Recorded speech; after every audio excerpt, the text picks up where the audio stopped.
The hottest trend of the season is ruffles, so be your own DIY designer and add them to an old shirt for a new update. Let's get started.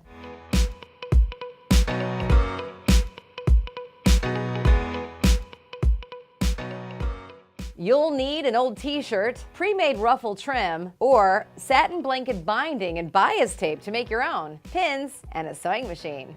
First, measure 50 inches or more of satin binding. Next, gather the binding with a long stitch using your sewing machine, pulling the loose threads. You can also do this using a thread and needle and weaving in and out of the fabric. Gather the fabric to a length that fits around your sleeve. Sew bias tape onto the raw edge. Now do the same with the rest of the satin binding tape for as many ruffles as you want on your sleeves. Think about using a variety of colors to add to your shirt to give yourself a flirty flair. Pin and sew in place. And there you have it. With just a few ruffles, you refashioned a t-shirt using the top trend of the season.